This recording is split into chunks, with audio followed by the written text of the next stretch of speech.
Crossing the continental United States by night, by day, on the train, you flash past town after wilderness town, where nobody ever gets off. Or rather, no person who doesn't belong. No person who hasn't roots in these country graveyards ever bothers to visit their lonely stations or attend their lonely views. I spoke of this to a fellow passenger, another salesman like myself, on the Chicago-Los Angeles train as we crossed Iowa. "True," he said. "People get off in Chicago. Everyone gets off there. People get off in New York, get off in Boston, get off in L.A. People who don't live there go there to see and come back to tell. But what tourist ever got off at Fox Hill, Nebraska, to look at it? You? Me? No. I don't know anyone. Got no business there. It's no health resort. So why bother?" "Wouldn't it be a fascinating change," I said, "some year to plan a really different vacation? Pick some village lost on the plains where you don't know a soul, and go there for the hell of it." "You'd be bored stiff." "I'm not bored thinking of it." I peered out of the window. "What's the next town coming up on this line?" "Rampart Junction." I smiled. "Sounds good. I might get off there." "You're a liar and a fool. What do you want? Adventure? Romance? Go ahead, jump off the train. 10 seconds later, you'll call yourself an idiot, grab a taxi, and race us to the next town." "Maybe." I watched telephone poles flick by, flick by, flick by. Far ahead, I could see the first faint outlines of a town. "But I don't think so," I heard myself say. The salesman across from me looked faintly surprised, for slowly, very slowly, I was rising to stand. I reached for my hat. I saw my hand fumble for my one suitcase. I was surprised myself. "Hold on," said the salesman. "What are you doing?" The train rounded a curve suddenly. I swayed. Far ahead, I saw one church spire, a deep forest, a field of summer wheat. "It looks like I'm getting off the train," I said. "Sit down," he said. "No," I said. "There's something about that town up ahead. I've got to go see. I've got the time. I don't have to be in L.A., really, until next Monday. If I don't get off the train now, I'll always wonder what I missed, what I let slip by when I had the chance to see it." "We were just talking. There's nothing there." "You're wrong," I said. "There is." I put my hat on my head and lifted the suitcase in my hand. "By God," said the salesman. "I think you're really going to do it." My heart beat quickly. My face was flushed. The train whistled. The train rushed down the track. The town was near. "Wish me luck," I said. "Luck!" he cried. I ran for the porter, yelling. There was an ancient, flake-painted chair tilted back against the station platform wall. In this chair, completely relaxed, so he sank into his clothes, was a man of some 70 years, whose timbers looked as if he'd been nailed there since the station was built. The sun had burned his face dark and tracked his cheek with lizard folds and stitches that held his eyes in a perpetual squint. His hair smoked ash-white in the summer wind. His blue shirt, open at the neck to show white clock springs, was bleached like the staring late-afternoon sky. His shoes were blistered as if he had held them, uncaring, in the mouth of a stove, motionless, forever. His shadow under him was stenciled a permanent black. As I stepped down, the old man's eyes flicked every door on the train and stopped, surprised at me. I thought he might wave. But there was only a sudden coloring of his secret eyes, a chemical change that was recognition. Yet he had not twitched so much as his mouth, an eyelid, a finger. An invisible bulk had shifted inside him. The moving train gave me an excuse to follow it with my eyes. There was no one else on the platform. No autos waited by the cobwebbed, nail-shut office. I alone had departed the iron thunder to set foot on the choppy waves of platform timber. The train whistled over the hill. Fool, I thought. My fellow passenger had been right. I would panic at the boredom I already sensed in this place. All right, I thought. Fool, yes. But run? No. I walked my suitcase down the platform, not looking at the old man. As I passed, I heard his thin bulk shift again, this time so I could hear it. His feet were coming down to touch and tap the mushy boards. I kept walking. Afternoon, a voice said, faintly. I knew he did not look at me, but only at that great cloudless spread of shimmering sky. Afternoon, I said. I started up the dirt road towards the town. 100 yards away, I glanced back. The old man, still seated there, stared at the sun, as if posing a question. I hurried on. I moved through the dreaming late-afternoon town, utterly anonymous and alone, a trout going upstream, not touching the banks of a clear-running river of life that drifted all about me. My suspicions were confirmed. It was a town where nothing happened, where occurred only the following events. At 4 o'clock sharp, the Honegger hardware door slammed as a dog came out to dust himself in the road. 4:30, a straw sucked emptily at the bottom of a soda glass, making a sound like a great cataract in the drugstore silence. 5 o'clock, boys and pebbles plunged in the town river.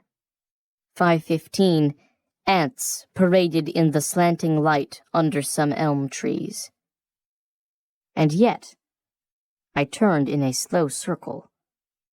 Somewhere in this town, there must be something worth seeing. I knew it was there.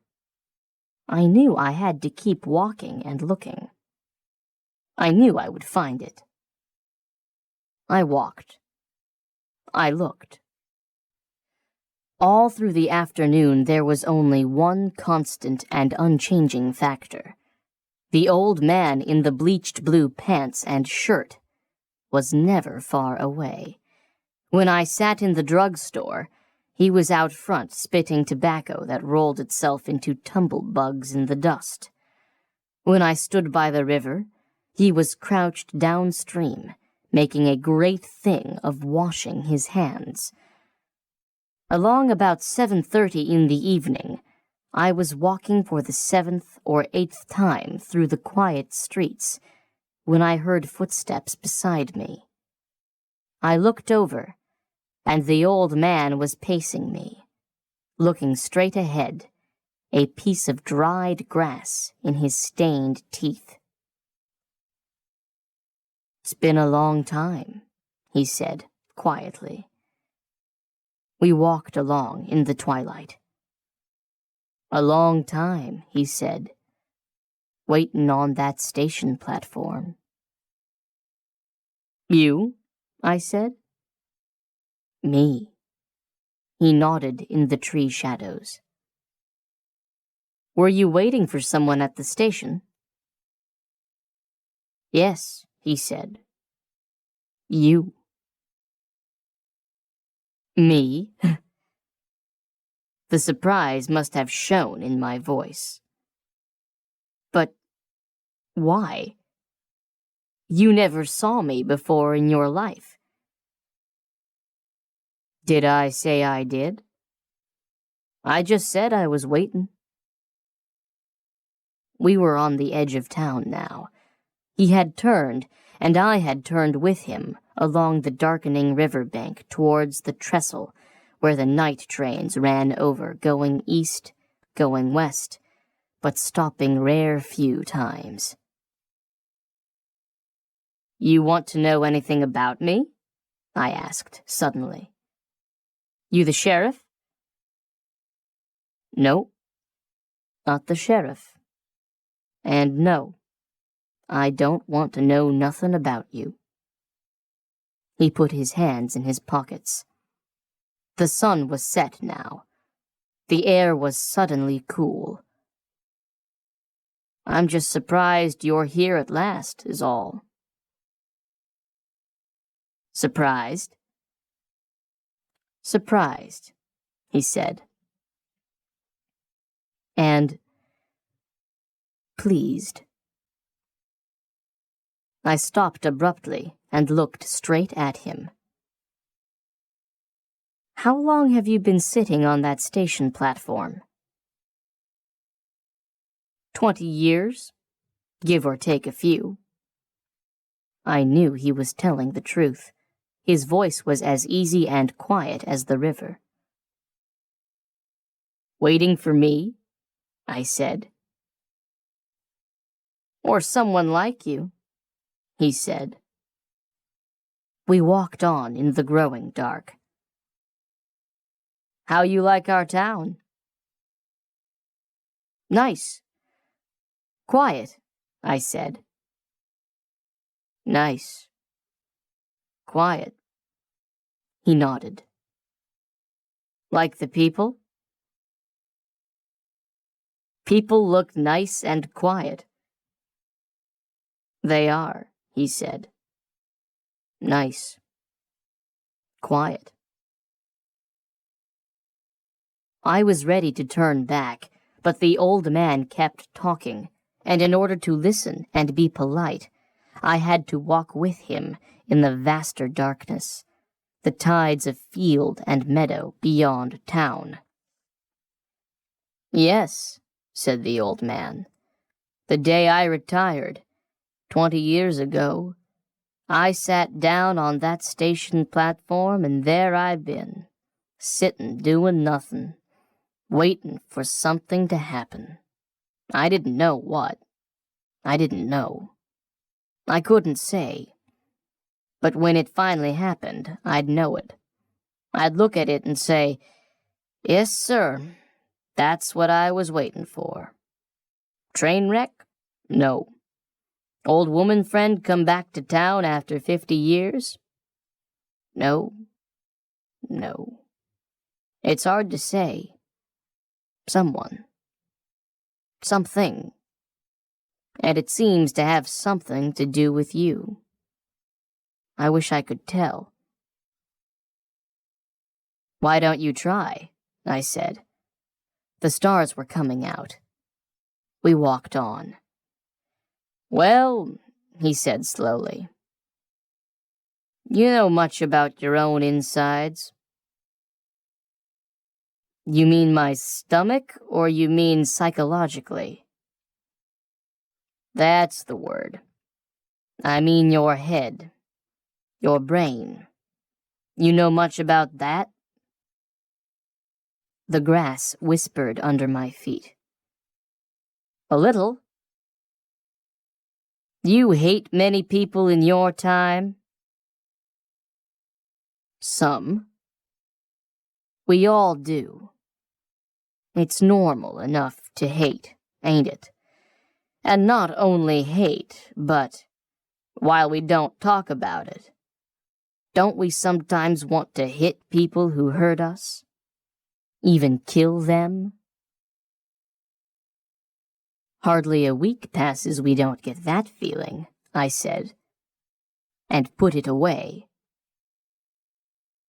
We put away all our lives, he said. The town says thus and so. Mom and Dad say this and that. The law says such and such. So you put away one killing and another, and two more after that. By the time you're my age, you got lots of that kind of stuff between your ears. And unless you went to war, nothing ever happened to get rid of it. Some men trap shoot, or hunt ducks, I said. Some men box or wrestle, and some don't. I'm talking about them that don't. Me. All my life, I've been salting down those bodies, putting them away on ice in my head. Sometimes you get mad at a town and the people in it for making you put things aside like that. You like the old caveman who just gave a hell of a yell and wanged somebody on the head with a club. Which all leads up to...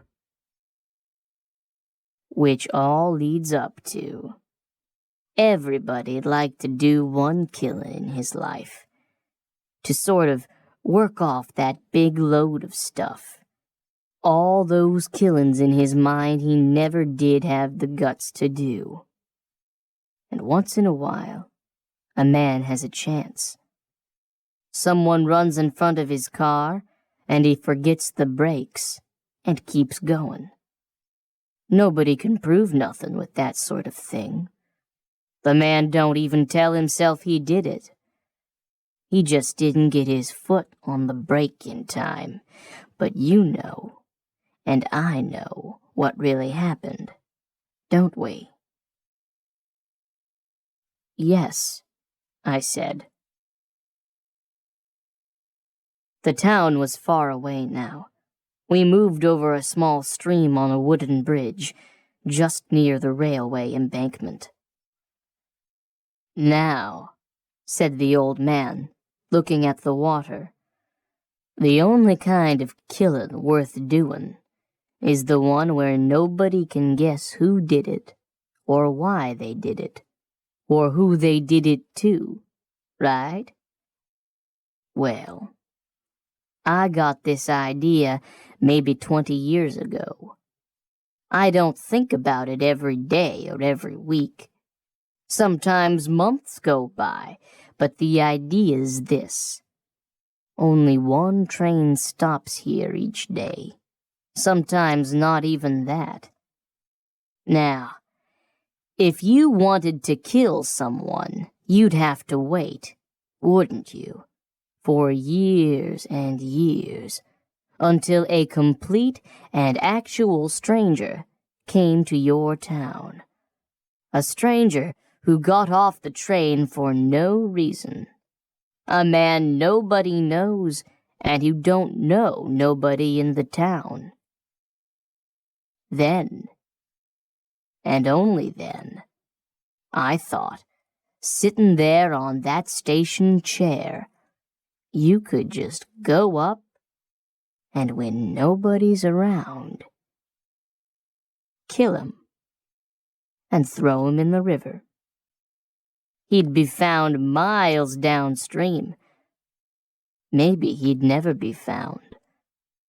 Nobody would ever think to come to Rampart Junction to find him. He wasn't going there.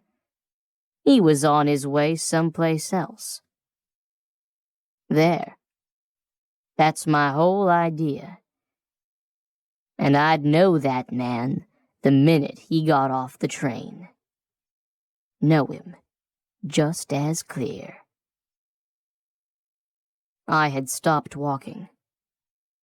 It was dark. The moon would not be up for an hour. Would you? I said.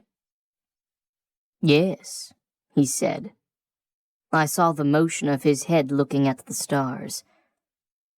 Well, I've talked enough. He sidled close and touched my elbow. His hand was feverish, as if he had held it to a stove before touching me. His other hand, his right hand, was hidden, tight and bunched in his pocket. I've talked enough. Something screamed. I jerked my head.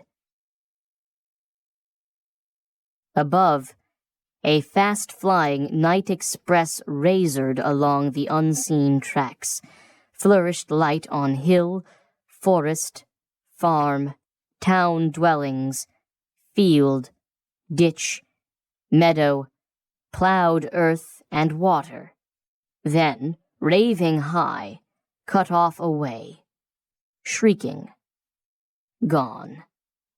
The rails trembled for a little while after that. Then silence. The old man and I stood looking at each other in the dark.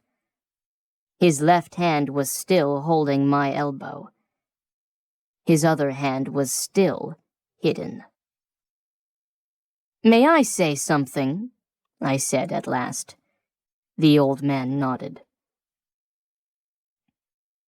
About myself, I said. I had to stop. I could hardly breathe. I forced myself to go on. It's funny. I've often thought the same way as you. Sure, just today, going cross-country, I thought, how perfect. How perfect, how really perfect it could be. Business has been bad for me lately. Wife sick. Good friend died last week. War in the world. Full of boils myself. It would do me a world of good. What? The old man said, his hand on my arm. To get off this train in a small town, I said, where nobody knows me, with this gun under my arm, and find someone, and kill them, and bury them, and go back down to the station, and get on, and go home, and nobody the wiser. And nobody ever to know who did it. Ever. Perfect, I thought. A perfect crime. And I got off the train. We stood there in the dark for another minute, staring at each other. Perhaps we were listening to each other's hearts beating very fast indeed. The world turned under me. I clenched my fists. I wanted to fall. I wanted to scream, like the train. For suddenly I saw that all the things I had just said were not lies put forth to save my life. All the things I had just said to this man were true. And now I knew why I had stepped from the train and walked up through this town. I knew what I had been looking for. I heard the old man breathing hard and fast. His hand was tight on my arm, as if he might fall. His teeth were clenched. He leaned towards me as I leaned towards him. There was a terrible, silent moment of immense strain, as before an explosion. He forced himself to speak at last. It was the voice of a man crushed by a monstrous burden.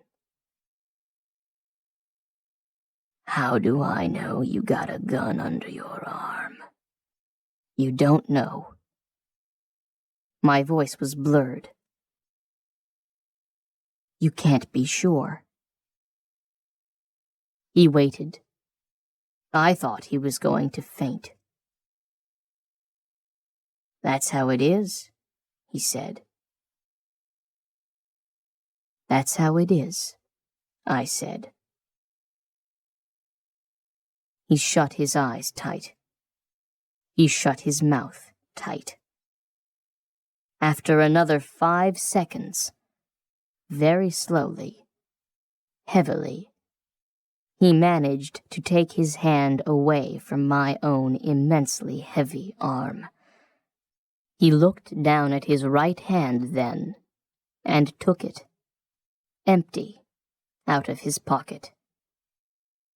Slowly, with great weight, we turned away from each other and started walking blind, completely blind, in the dark. The midnight passenger to be picked up flare sputtered on the tracks. Only when the train was pulling out of the station did I lean from the open Pullman door and look back. The old man was seated there, with his chair tilted against the station wall, with his faded blue pants and shirt, and his sun-baked face, and his sun-bleached eyes. He did not glance at me as the train slid past. He was gazing east along the empty rails, where tomorrow, or the next day, or the day after that, a train, some train, any train, might fly by here, might slow, might stop. His face was fixed. His eyes were blindly frozen towards the east. He looked 100 years old. The train wailed. Suddenly old myself, I leaned out, squinting. Now the darkness that had brought us together stood between. The old man, the station, the town, the forest, were lost in the night. For an hour, I stood in the roaring blast, staring back at all that darkness.